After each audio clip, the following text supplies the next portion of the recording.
Ma'am, you need to leave immediately. This bank doesn't serve your kind of clientele. That sentence echoed through the main lobby of First Dominion Bank, the central headquarters located in the financial heart of Houston, Texas. The speaker was a tall security guard, his hand already on his radio, ready to call for backup. Standing before him was a black woman, upright, composed, unfazed by the suspicious glances surrounding her. In her hand was a black Italian leather briefcase embossed with 3 letters JLS. They stood for Jacqueline L. Spencer, a name that many in Texas's financial world had heard before, though no one in this lobby seemed to recognize it today. 2:47 p.m. A scorching Tuesday afternoon. The marble floor reflected the glow from the soaring crystal chandeliers above. The bank's lavish interior resembled a museum, and Jacqueline walked in as though she belonged there. Her tailored charcoal coat, glossy leather heels, and the gold watch on her wrist were all unmistakable signs of a successful individual. But not everyone saw it that way, least of all Jessica, the young teller at the VIP counter. "Regular customer service is over there," Jessica said, emphasizing the word regular with a tinge of annoyance, as if Jacqueline had mistaken a Louis Vuitton store for a discount shoe outlet. "Thank you, but I'm here to speak with the private banking division," Jacqueline replied gently, without raising her voice. Jessica raised an eyebrow, her eyes filled with doubt. "Do you have an appointment, ma'am?" Jacqueline gave a faint smile, offering no answer. Real-life stories like this happen more often than we think. And it's precisely stories like this, the quiet injustices, the moments people of color are denied even where they belong, that remind us why justice, even delayed, deserves to be voiced. If you believe that the right stories deserve to be told, please help us stay motivated to keep bringing you brave, emotional, and powerful narratives like this one by clicking like and subscribing to the channel. One small action, but it helps amplify a bigger truth. At a nearby desk, a young woman was working on her MacBook Live, streaming her daily life to over 40 Instagram Live followers. Her name was Tiffany Lee, a communications student interning at the Houston Chronicle, usually capturing everyday moments. But today, she was unintentionally documenting something far from ordinary. Jessica's discomfort quickly spread. She stood up and stepped into an adjacent office to call her supervisor.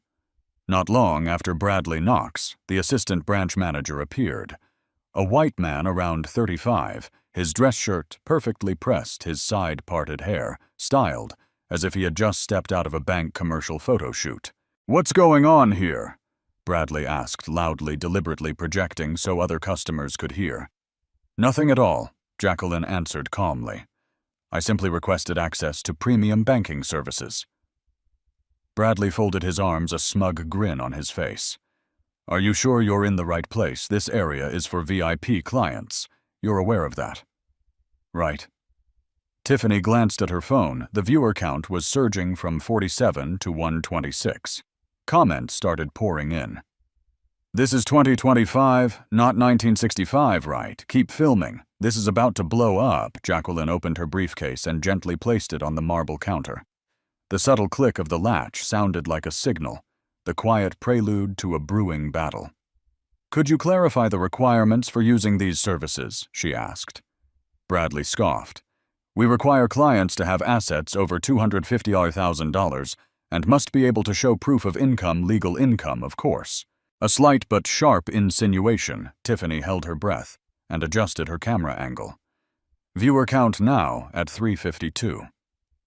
Jacqueline glanced at her phone. Several missed calls. General counsel, board secretary, head of HR. It was now 2:52 p.m. The board meeting was scheduled to begin in 43 minutes on the 48th floor of this very building. "Mr. Knox," she said, her voice steady, her gaze calm, as if addressing an intern. "Yes," he replied. Nothing, she said, with a slight shake of her head. "Just curious about the procedures you mentioned." "We have to be cautious," Bradley continued, his voice growing louder. "We follow anti-money laundering protocols, and some people come in here trying to take advantage of the system. From a farther corner, a middle-aged woman named Patricia Moore, the regional manager, had approached. She looked as if she'd been called to handle the situation. Bradley quickly reported with exaggerated professionalism. She demanded access to our services without any verification documents. I'm explaining the policies. We have to comply with regulatory requirements. Patricia nodded, like a pre-programmed recording device. Jacqueline opened her wallet and calmly pulled out her documents. A sleek black Centurion Amex card shimmered under the lights. "This is my identification," she said, placing her driver's license on the counter. Tiffany zoomed in on her hand. Viewers 891. Comments. It's starting now. Did anyone notice that card?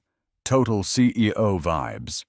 Jacqueline had yet to reveal her identity, but everyone watching the live stream and those standing in that bank lobby were about to witness a turn of events no one saw coming. Patricia gave Jacqueline's driver's license only a quick glance, then promptly looked away, as if she had been interrupted from something far more important. We also require a bank statement employment verification and a written explanation for why you're requesting access to our premium banking services, Patricia said, her voice flat and mechanical, like a text-to-speech program. Jacqueline didn't react. She simply closed her wallet gently and placed it next to her briefcase. A corner of her parking slip peeked out, VIP Executive Garage, Level P1, an area reserved strictly for board members and senior executives. But clearly no one here cared to notice. Tiffany's live stream had now surpassed 200 viewers. The comments were boiling over. She's clearly someone important. Are these people blind or what? Share this stream to Twitter. People need to see this. Jacqueline spoke calmly. I understand your procedures. I'm not trying to cause trouble. I just want to be served at my own bank. That sentence made Bradley burst out laughing, as if he'd just heard the most ridiculous thing of the day. Your bank? He repeated, drawing out each word. Ma'am, this is First Dominion Bank, one of the largest financial institutions in Texas. We serve real business people. And I know its history very well, Jacqueline replied, still calm, her voice unwavering. Patricia stepped in closer, her voice lowered but icy. We are trying to handle this politely, but if you cannot provide the necessary documents within the next few minutes, we'll have to ask you to leave. At the reception desk, a large screen showed a video call from the regional office. The face on the screen was Jason McAllen, the regional executive director monitoring the situation from the Dallas headquarters. What's going on? Jason asked, his voice cold as steel. This individual is requesting premium services, but has not provided sufficient information, Patricia responded crisply. She's being uncooperative. Jason nodded. As per protocol, if there's no verified legal business purpose, proceed with security measures. Bradley turned back to Jacqueline, a look of smugness spreading across his face. He had just received backing from higher up. 2 security guards began moving toward the front entrance. Tiffany caught sight of them and whispered, "This is about to blow up." Amid the tension, thick enough to snap, a voice rang out, frail yet commanding. "Sir," an elderly woman called across the lobby. "Perhaps you should check the client file before making judgments." It was Mrs. Ruth Langston, 78 years old, a longtime client of the bank. She stood up from the waiting area, leaning on a cane but holding herself tall. Her eyes fixed on Bradley with reproach. Bradley ignored her. He was savoring this moment of power, convinced it was the pinnacle of his career. "Ma'am," he said loudly, turning back to Jacqueline, "you have 5 minutes to present your documents. If not, security will escort you out." Jacqueline glanced at her phone. A new message had arrived. She skimmed it and typed a short reply. Code 7. Initiate immediately. She echoed Bradley's words, enunciating each one 5 minutes. Perfect. That's all I need. Tiffany trembled with excitement. Her screen now showed over 1-800 live viewers. Someone had just shared the stream on Twitter. The hashtag #FirstDominionBank was climbing into the trending list in the Houston area. Other customers in the lobby had stopped all transactions. Some were visibly annoyed by the tension, but most especially the younger ones began quietly pulling out their phones to start recording. They sensed something big was about to unfold. Jacqueline stood still. She didn't walk, didn't speak, only rested her hand lightly on her briefcase. The crystal lighting glinted off the black leather, as if reminding the entire room that some things cannot be judged by appearances. It was now 5:58 p.m. "Mr. Knox," she said, her voice low but resonant, like a military commander. "I think you should refer to the Employee Handbook page 47, item number 3. Bradley frowned. "What's on page 47? "The section on customer service standards," Jacqueline answered.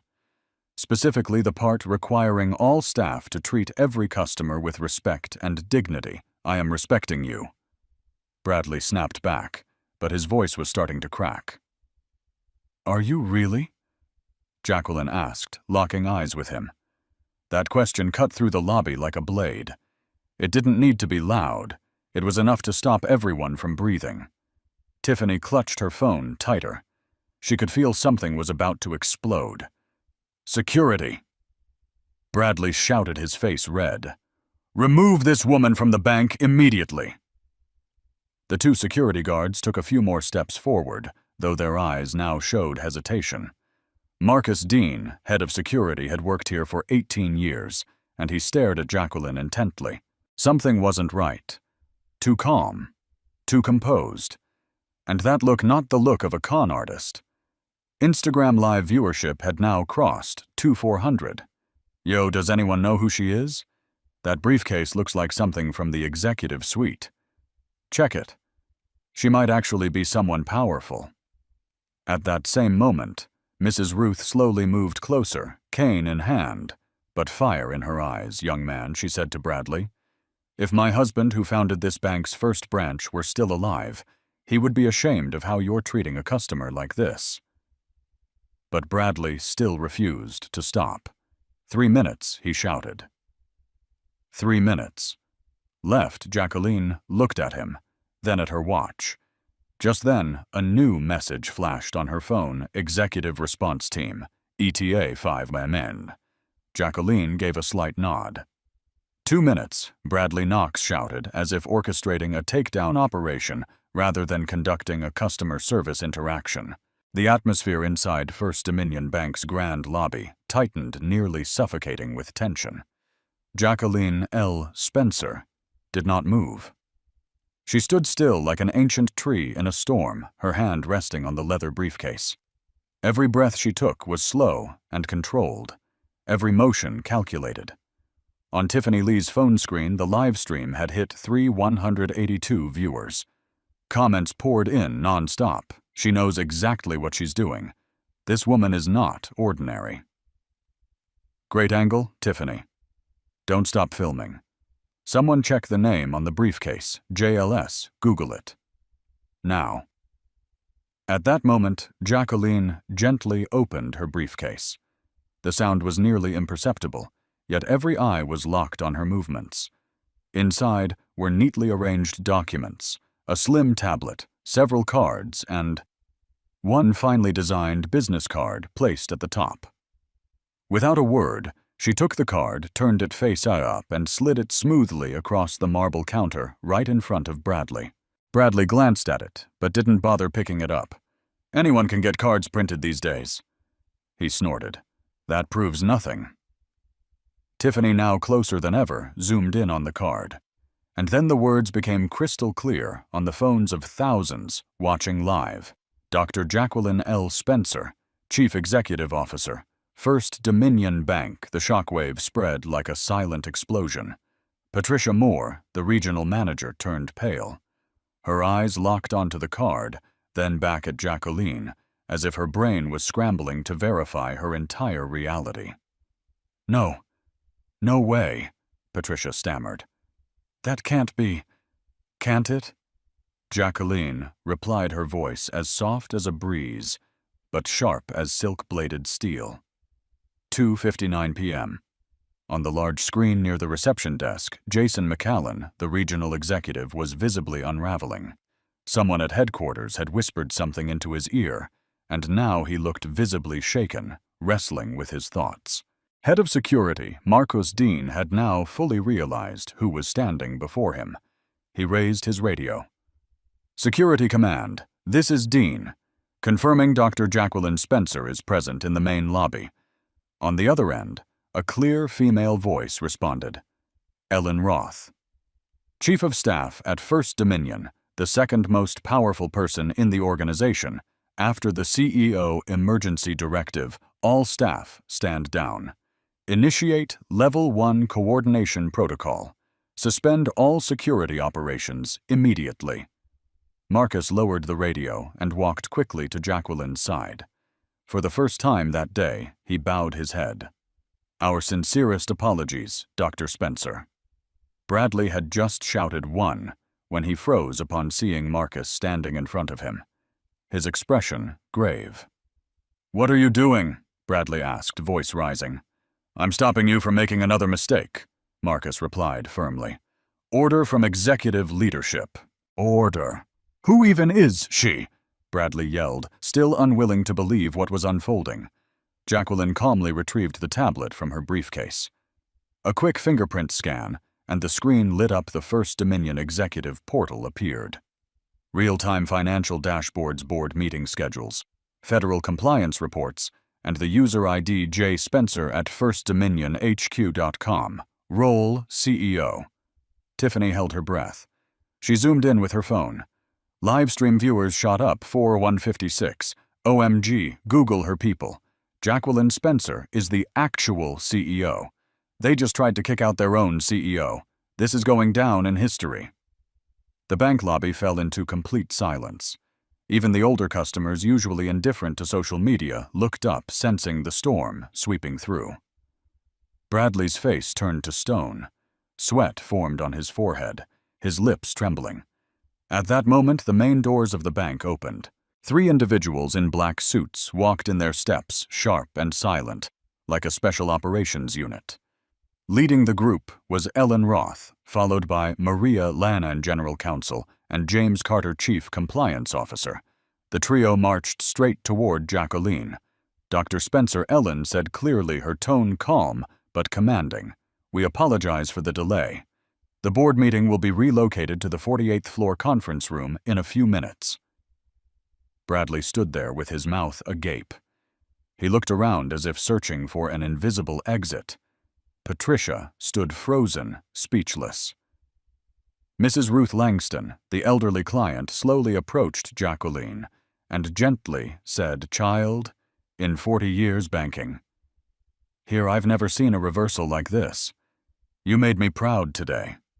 Jacqueline squeezed her hand lightly, her eyes reflecting true gratitude. Jason McAllen was still on screen, but his gaze had changed. Someone had clearly informed him of the unfolding events. He stammered, "Dr. Spencer, it appears there may have been some miscommunication regarding information." Jacqueline turned toward the screen, and for the first time, her gaze turned cold. "Mr. McAllen," she said, "we'll discuss the miscommunication in the emergency session. I suggest you prepare your justification." 2:59 p.m. The board meeting was scheduled for 3:30, but for Jacqueline L. Spencer, the time to act had already begun, and the history of First Dominion Bank was about to turn a page.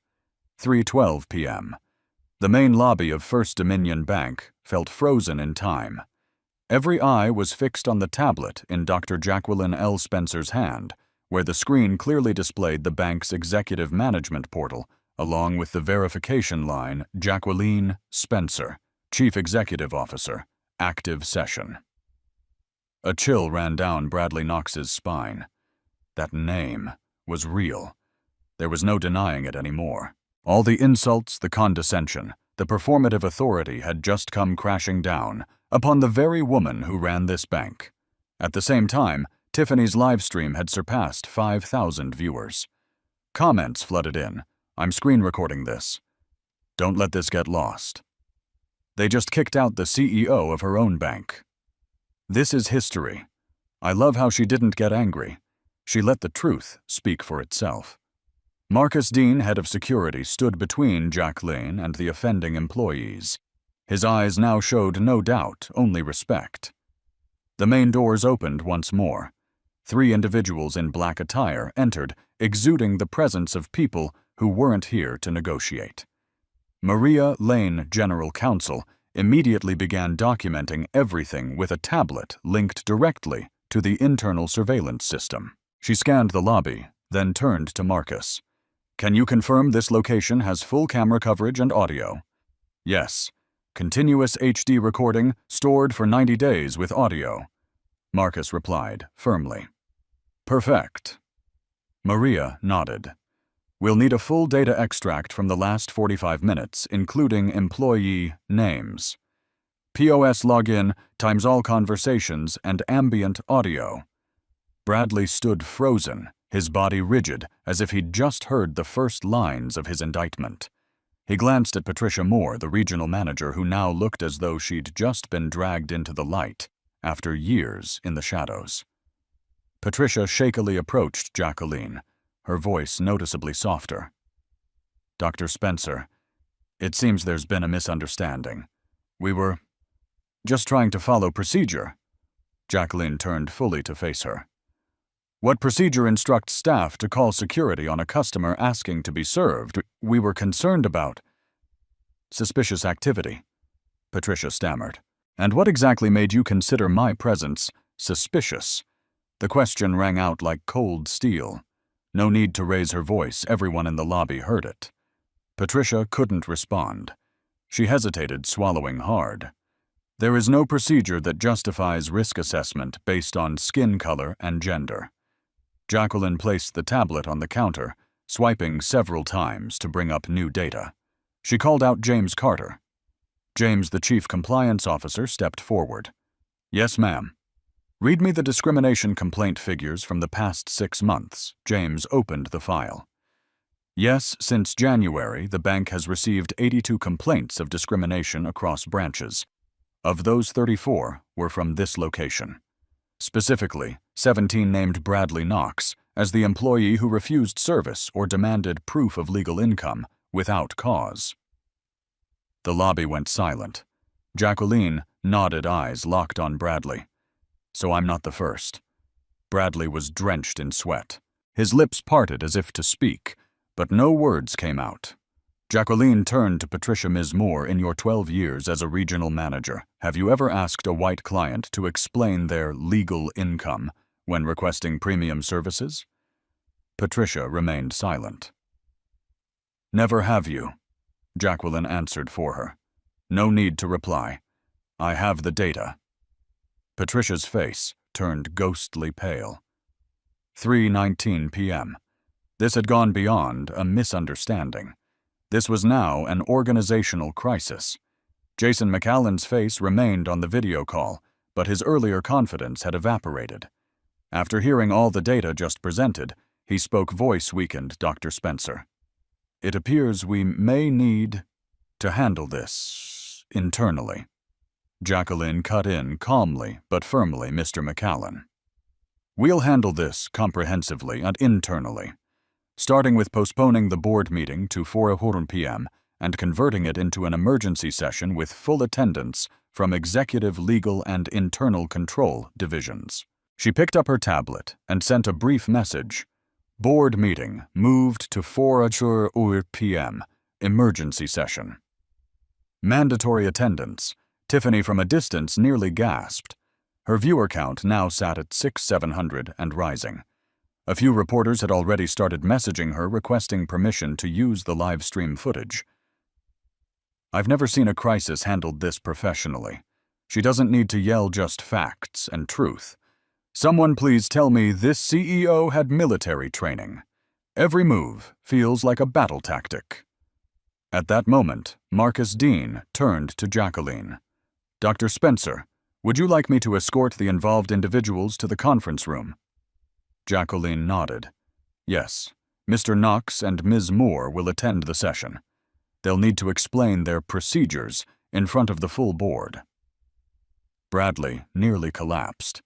Patricia's face had turned the color of ash. From a silent interpreter of justice, Jacqueline had become a living indictment, leading the entire institution into an internal tribunal where justice was no longer a slogan, but a concrete, deliberate act. 3:55 p.m. 48th floor executive boardroom of First Dominion Bank. Inside the room lined with polished mahogany and wrapped in glass windows overlooking the Houston skyline, 12 large chairs around the table were all occupied. These were the most powerful figures in the entire banking system, but today all were silent. At the head of the table, David Sterling, chairman of the board, a white man in his 60s, with neatly trimmed silver hair, gently tapped the wooden gavel on the table. "We are commencing the emergency session at 4:00 p.m. today," he said, his voice heavy. "Subject addressing the serious incident that occurred at our flagship branch." Dr. Jacqueline L. Spencer entered the room precisely at 4:00 p.m. Following her were Bradley Knox and Patricia Moore, both looking like they had just stepped out of a nightmare. Vacant eyes, slumped shoulders, hands awkwardly dangling without direction. Also accompanying her were Ellen Roth, Maria Lane, and James Carter, the three representing the Rapid Response Unit activated less than an hour ago. Jacqueline did not take her seat immediately. She placed her tablet on the table and connected it to the presentation system. The main screen switched to a live analytics dashboard. The first headline appeared, "Media and Social Impact as of 4:00 p.m. Instagram Live viewers. 9 to 8:47, Twitter mentions hashtag First Dominion. Bank 47,000 in 2 hours Facebook shares. 12,000. And rising YouTube uploads of the incident, 23 different channels. A chill swept through the room. Several board members lowered their heads. One person muttered, "My God." Board member Catherine Liu, head of the Risk Oversight Committee, sat upright. "Dr. Spencer, please walk us through the incident directly." Jacqueline nodded. She played a segment extracted from the security footage, synchronized perfectly with Tiffany's livestream recording. The entire room watched the full incident unfold, from Jessica directing Jacqueline to the regular customer counter, to Bradley's tone, the questions about legal income, and even the moment he counted down 5 minutes and called security, all without knowing he was expelling the CEO from her own bank. When the video ended, the boardroom fell into 30 seconds of absolute silence. Robert Chen, a longtime board member, whispered so softly it was almost inaudible, "Jesus." Maria Lane stood up and presented, "We have sufficient legal grounds to conclude that the actions of Mr. Bradley Knox and Miss Patricia Moore violated at least 3 federal statutes, including the Fair Housing Act of 1968, the Equal Credit Opportunity Act of 1974, the Community Reinvestment Act of 1977, given the current evidence we are facing. A potential class action lawsuit, possible administrative penalties from the FDIC, loss of community and investor trust, uncontainable media fallout." She displayed the next slide, estimated damages if the issue goes unaddressed. Potential fines, $50,000, $500, $1,000 per violation. Class action exposure, 15 mm, 50 mm. Reputation loss immeasurable. Bradley began, trembling. He stood up and spoke in a pleading tone. I was just following procedure. I didn't know it was her. I thought she was not a suitable client." Jacqueline's expression didn't change. She waited for him to finish, then calmly asked, "What did you think, Mr. Knox? That a black woman in a suit couldn't be a VIP client?" He started to say something, but nothing came out. Patricia Moore attempted to salvage. "We're under pressure to prevent money laundering. We were just being cautious." Maria Lane. In 12 years of employment, you have never asked a white client to prove income before offering premium services. But with black clients, there are dozens of cases of enhanced screening. Data doesn't lie, Ms. Moore.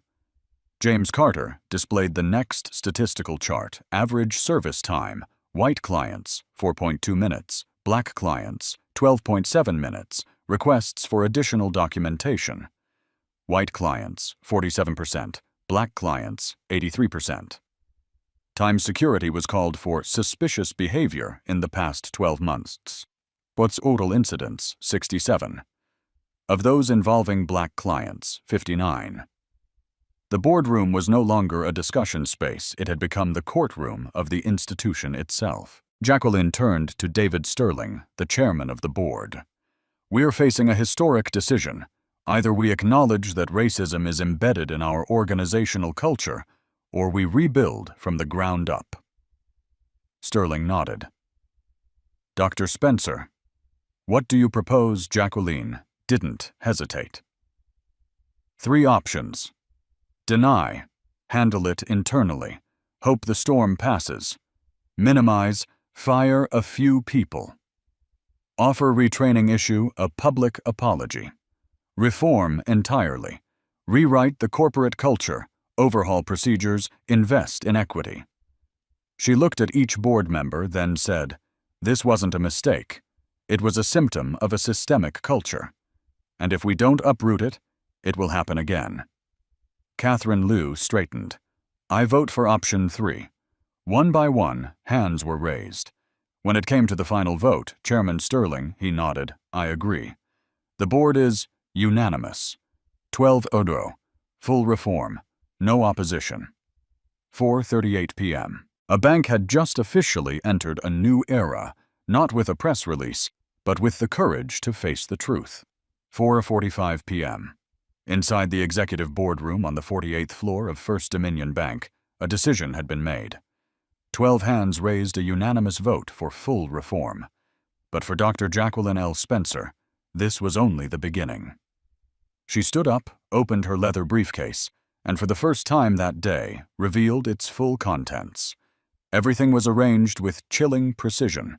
Federal compliance reports, strategic reform plans, letters of recommendation from DEI, diversity, equity, and inclusion experts, and a CEO badge printed with the First Dominion logo and her name, Dr. Jacqueline L. Spencer, Chief Executive Officer. She took the badge and pinned it onto her blazer in front of the very people who had dismissed her presence in the lobby less than 2 hours earlier. Across the table, Bradley Knox looked completely drained of color. His hands trembled, sweat dripping down his collar. He knew there was no walking this back. Jacqueline turned to Marcus Dean, head of security. Her voice was soft, yet sharp as a blade. "Mr. Dean, please escort Mr. Knox and Ms. Moore to the executive floor. They will attend the extended session to provide testimony before Legal HR and the Ethics Oversight Committee." At once Marcus nodded. Bradley jumped up about to say something, but Jacqueline cut him off. "You have the right to speak, but words don't redeem actions, and your actions have caused millions to question the core of our organizational culture." Patricia Moore said nothing. She followed Marcus quietly, her head lowered each step like a written confession. 4:49 p.m. Jacqueline entered a command on her tablet, sending an urgent message to the entire banking system: internal memo initiating Phase 1 of the Organizational Culture Reform Plan. All branch directors are to join an online meeting at 6:00 p.m. Materials will be sent through internal channels. Catherine Liu, from across the table, asked Dr. Spencer, "What's your plan for client engagement and community outreach?" Jacqueline displayed the next slide. First Dignity Program, retraining all branch-level employees within 30 days on service equity values. First Watch app, a tool allowing clients and employees to anonymously report discriminatory behavior securely connected to the CEO's office and legal. Community Investment Fund launching with $500,000 to support businesses founded by women and people of color with free financial advisory services. And she added, "We will implement quarterly bias audits by a third party with results made public. We won't just fix this, we'll set a new standard. Robert Chen, historically the most conservative board member, spoke in agreement for the first time. The way you've turned a crisis into a systemic turning point. I haven't seen anything like it in 30 years in finance. Jacqueline simply nodded. 5:23 p.m. The official termination notices were issued. Bradley Knox, contract terminated immediately for violating ethics policy, engaging in discriminatory behavior, and unprofessional crisis handling. Patricia Moore, suspended pending termination review, recommended for cultural rehabilitation training. Jason McAllen, regional director, summoned for disciplinary hearing due to enabling discriminatory conduct. Temporarily stripped of operational authority pending internal investigation. All actions were formally stated as authorized by the current CEO. 6:00 p.m. As night fell over Houston, the entire First Dominion system entered an extended online session, an unprecedented move in the bank's history. On the Zoom call were over 300 people, branch managers, department heads, regional leaders. Jacqueline opened the session with a single sentence. Today one of our clients was humiliated, and that person was me. No long introductions, no sugarcoating. She spoke of truth, of behavior, of systems. We cannot call this an isolated incident when the numbers clearly show a systemic issue. And as CEO, I declare, if the system won't change, I will change everyone running it. The Zoom screen fell silent. Not out of fear, but out of respect. She then outlined the complete reform plan, rebuilding a customer-first culture grounded in mutual respect, tying leadership performance metrics to equity indicators, establishing a community oversight council with the power to call emergency sessions. The final moment of the meeting brought hundreds of attendees to tears, even those not easily moved. Jacqueline shared her screen and replayed the moment when Bradley counted down and called security, stopping at the still frame where she stood silently placing her briefcase on the counter without a single outburst. I wasn't angry, not because I was weak, but because I already had a plan. Today, I didn't retaliate. I simply delivered the truth. 8:00 p.m. Downstairs in the lobby, where a CEO had once been humiliated, the floor was being cleaned and prepped for a press conference the following morning. On the glass reception desk, a new sign was placed. Here every customer is treated with dignity and fairness, no exceptions. Mrs. Ruth Langston, the elderly customer, was still sitting in her usual waiting chair, smiling softly, as if she'd lived long enough to finally see justice stop being a dream. 7:55 a.m. Wednesday. The Texas sunlight sliced through the towering glass panes of First Dominion Bank's headquarters, casting brilliant streaks across the marble lobby. Less than 24 hours earlier, this place had been the scene of such blatant, clumsy discrimination that it made the entire nation pause and watch. But this morning, the atmosphere was entirely different. In the center of the main lobby, the very spot where Dr. Jacqueline L. Spencer was asked yesterday to prove her legal income and nearly escorted out by security, now stood a media podium bearing a banner from apology to action. First Dominion redefines equity in finance. Behind the podium were media representatives, reporters, local news stations, and several civic organizations. Many were there simply to witness the woman who had turned a moment of injustice into a historic turning point. Jacqueline appeared at 8:00 a.m. sharp, stepping out of the executive elevator from the 48th floor, followed by Ellen Roth and Maria Lane. She wore a navy blue suit, neat, understated, but emanating the presence of someone who had led a dozen emergency meetings in just one night. Waiting ahead was Jessica, the young teller who had said the regular counter is over there the day before. Her eyes were filled with worry. Jacqueline paused, smiled gently, and said quietly, "Jessica, you weren't wrong yesterday. You acted just as you were trained to. The problem is, we need better training." Jessica burst into tears, not from shame but from emotion. In her eyes now was a new resolve to make sure no one ever approached her counter, feeling like they didn't belong. After a few minutes of preparation, the press conference began. Jacqueline stepped up to the podium, no script, no cue cards, just herself, and the truth. I'm Jacqueline L. Spencer, Chief Executive Officer of this bank. And yesterday I was doubted, dismissed, and nearly removed by my own system. I'm not here to reclaim my personal dignity. I'm here to reclaim the dignity of every customer who has ever been judged solely by their appearance. Cameras zoomed in. Her voice echoed through the space, resolute and unwavering. I don't need special treatment because I'm the CEO. I need this system to treat everyone fairly, even those who've never stepped into a bank before. Hundreds of eyes fixed on her. Some reporters scribbled notes furiously. Others couldn't write, they just listened in silence. We will not apologize through a social media post. We will apologize through action. Immediately after the conference, Jacqueline invited the press to tour the changes already implemented overnight.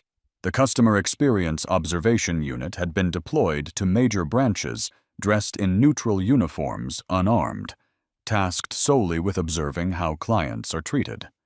The First Watch app, officially launched at midnight already, won 700 downloads in just 8 hours, with over 150 reports submitted, including 32 praising positive staff behavior.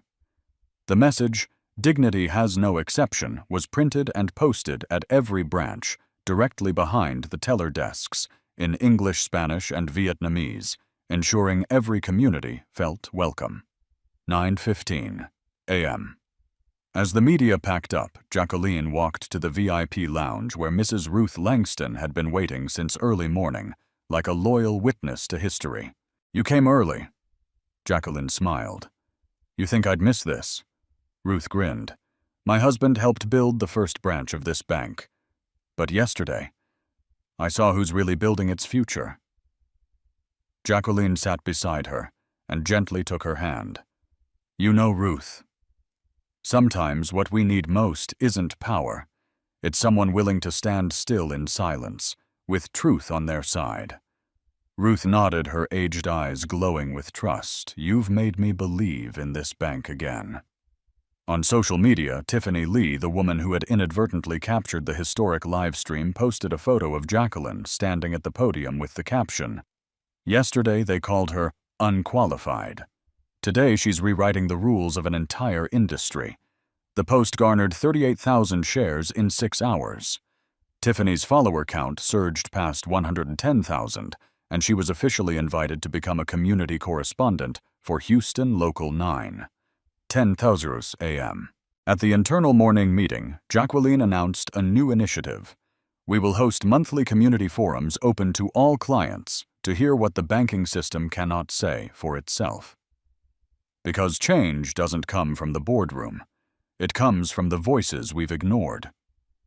That morning, the bank did more than apologize. It began again.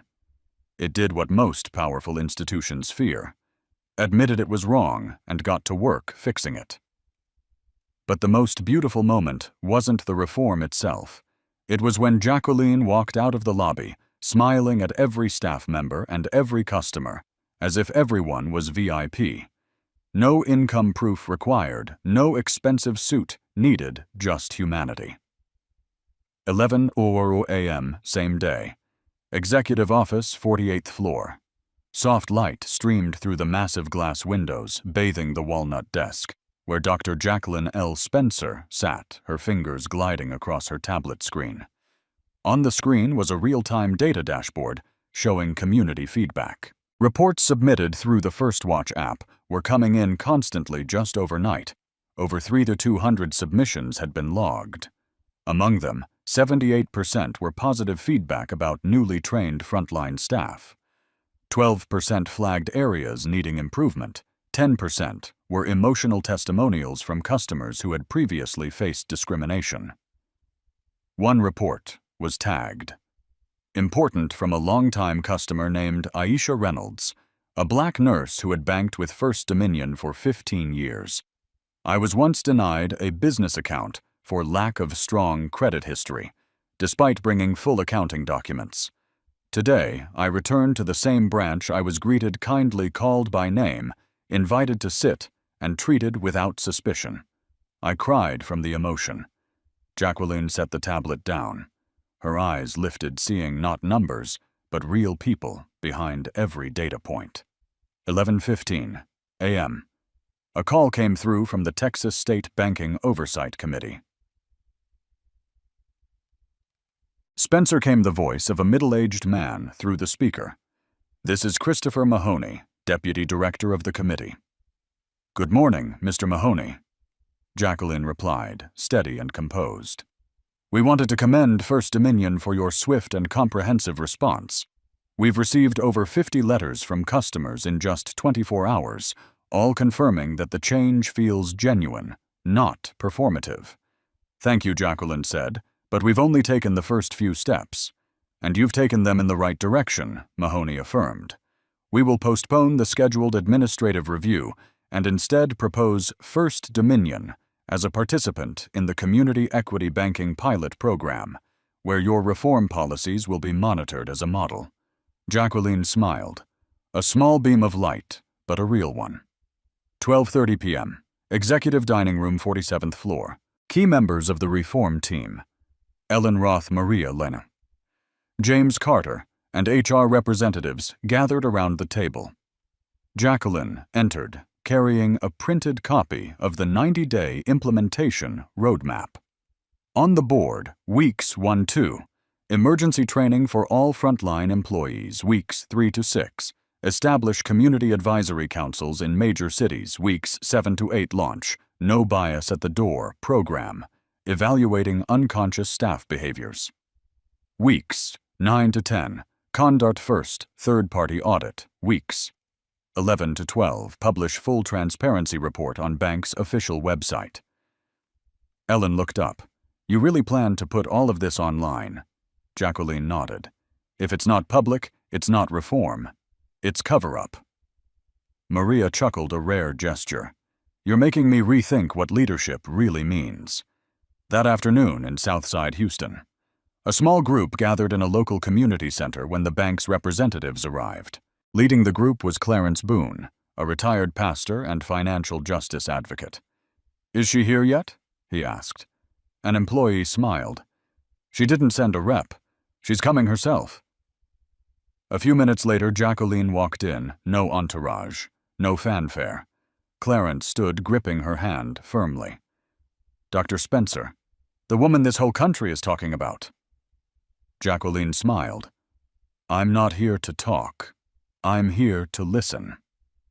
The dialogue lasted nearly 2 hours, where residents shared stories of being denied loans despite having collateral being asked for excessive income verification or being quietly redirected to a more appropriate desk. Jacqueline didn't offer excuses or justifications. She simply nodded and replied to each person, "I believe you." Before leaving, she stood and addressed the room. "Today, I make this promise. This bank won't just exist in the community. It will serve the community. If someone like me, they could be excluded, then anyone can. And we won't let that happen again." 5:00 p.m. Back in her office, Jacqueline sat alone. On her desk was a handwritten note from Jessica, the young teller. "Dr. Spencer yesterday was the biggest lesson of my life. Thank you for not treating me as part of the problem, but as part of the solution. I want to learn. I want to be part of a new generation of banking." Jacqueline smiled. She picked up a pen and wrote a response beneath. "You've already started, Jessica. Don't fear relearning. Those who dare to correct themselves are the ones worthy of leading." That evening at home, Jacqueline turned on the TV. A special report aired on CNN, From Humiliation to Reform: How a Black CEO Transformed Banking in 24 Hours. Her image filled the screen not as a victim, but as a true leader. Jacqueline quietly turned the TV off. There was no need to replay it. She didn't live to become a symbol. She lived to make transformation real. Thursday morning, 8:00 a.m. 2 days after the Jacqueline Spencer incident, the headquarters of First Dominion Bank looked entirely different. The marble floors still gleamed. The chandeliers still hung high. But now what impressed was no longer the materials or architecture, but the people. Next to every teller station now stood a customer equity advocate, newly hired employees recruited from underrepresented communities. Their role was not to supervise, but to ensure every customer felt heard the moment they walked in. Jacqueline arrived in the lobby at 8:15 a.m. unannounced, without an entourage. At window number 3, she saw a brown-skinned man hesitating a stack of papers, trembling in his hands. A new employee name tag Luis approached him with a warm, genuine smile. "Good morning, sir. How can I help you today?" Jacqueline stood a few steps back, silently observing. The man nervously handed over a small business loan application, eyes downcast, as if accustomed to rejection. But Luis didn't look at his clothes or his tone. He sat down, gestured toward a seat, and said, "Let's start with your goal. A corner grocery in your neighborhood." "That's fantastic." Jacqueline smiled. It was a quiet victory, but the kind of victory she valued most, a victory of attitude. 10:30 a.m. In the CEO's office, Jacqueline led a special meeting with regional directors from across the country, over 30 faces gathered on an internal Zoom call, expressions serious yet attentive. "We're going to talk metrics," she began, "but not profit metrics, trust metrics." She shared internal statistics from the First Watch reporting system. Positive feedback rate after 2 days of reform, 82.6%. Number of employees who voluntarily signed up for bias training, 2 to 413 customer return rate after a discriminatory experience, 56%, up from 11% previously. This isn't PR. This is a biological response of the organization.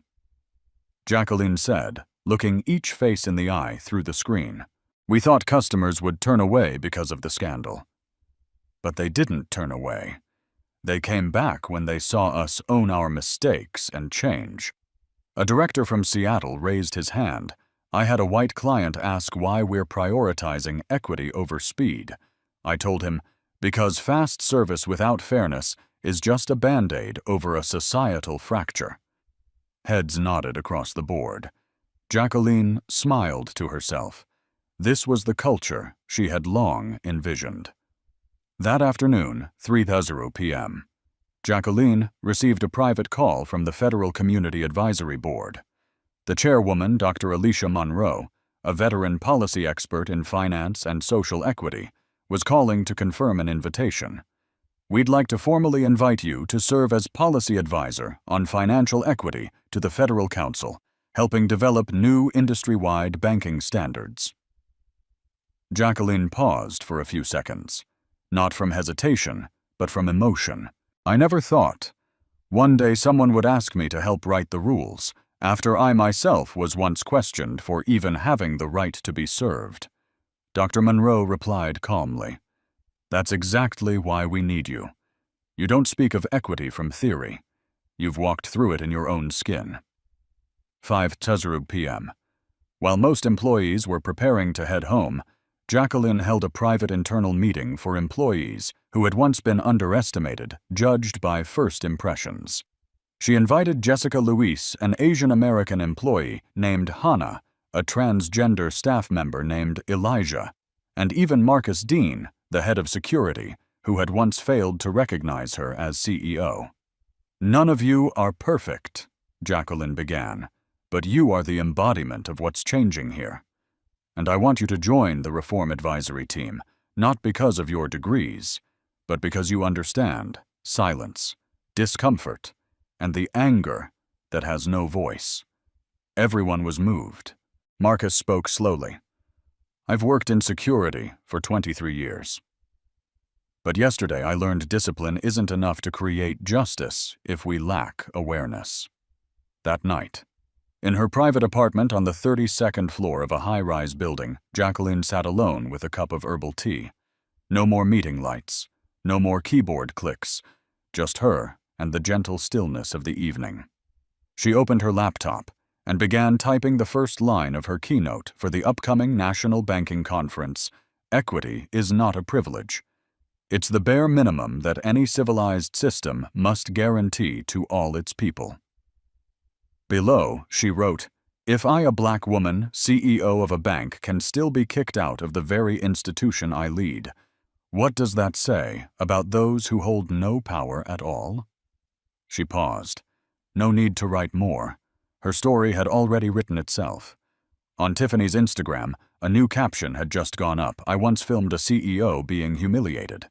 Today, I returned to the same place and saw a culture reborn." 6 months later, a gentle spring morning, sunlight streamed through the tall glass windows of First Dominion Bank's main lobby, the place that had witnessed one of the most dramatic downfalls and turnarounds in American financial history. Inside the lobby, there were no live stream cameras, no curious crowds.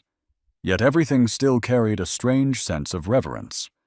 On the large wall behind the reception desk was a new bronze plaque, engraved with the words, "Every customer who walks through these doors deserves respect, not because of position, wealth, or appearance, but because they are human." In the far right corner stood a touchscreen First Watch kiosk designed for any customer to submit feedback, compliments, or report misconduct with just a few taps.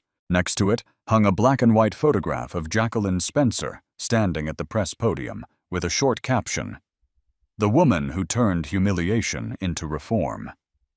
Inside the 48th floor boardroom, once the site where Bradley and Patricia were dismissed, now hosted quarterly open community forums attended by real customers, small business owners, civil society reps, and economics students alike.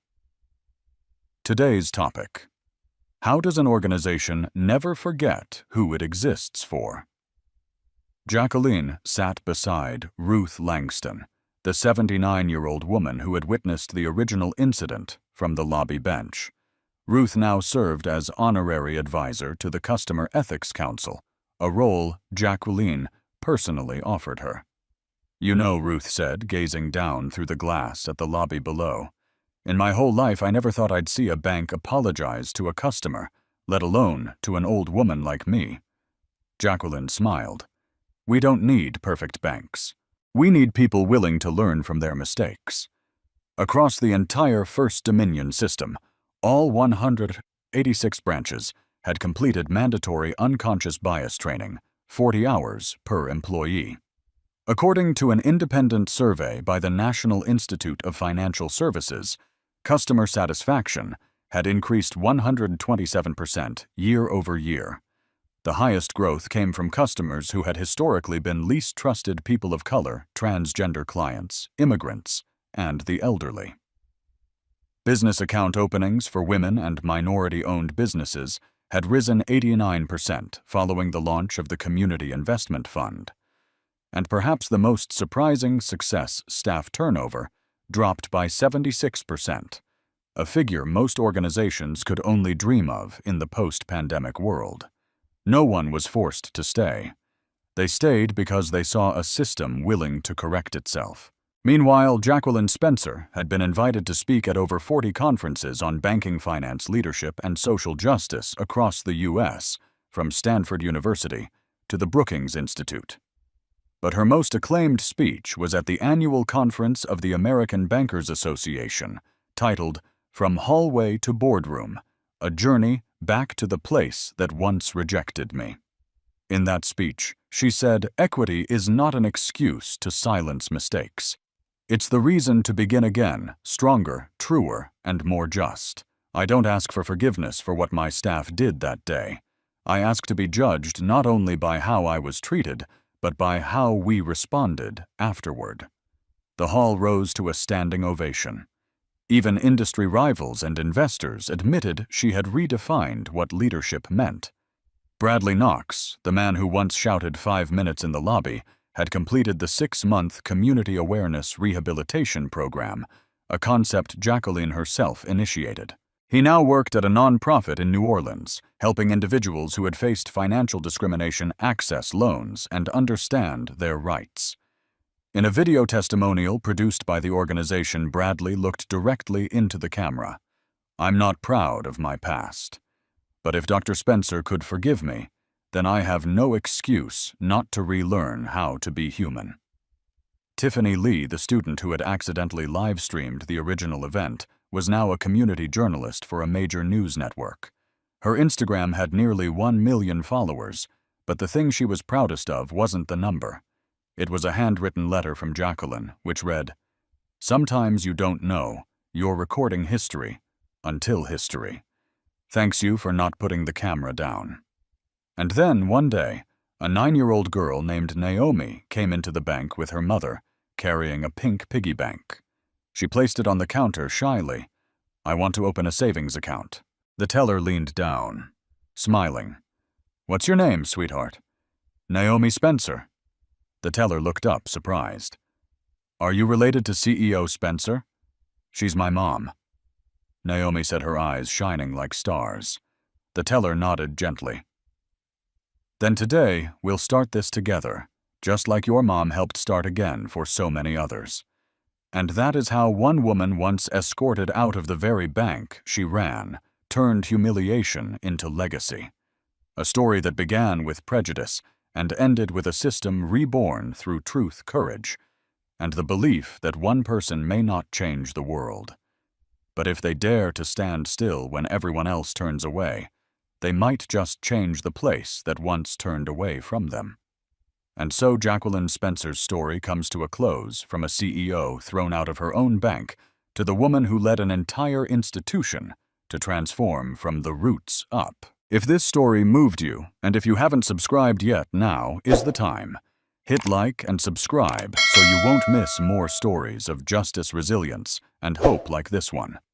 We'll see you in the next journey, where truth speaks louder than noise, and ordinary people still do extraordinary things. In the meantime, we've picked a few other stories we think you'll love. They're waiting for you right next door. Have a peaceful day, and may you always be seen for your true worth.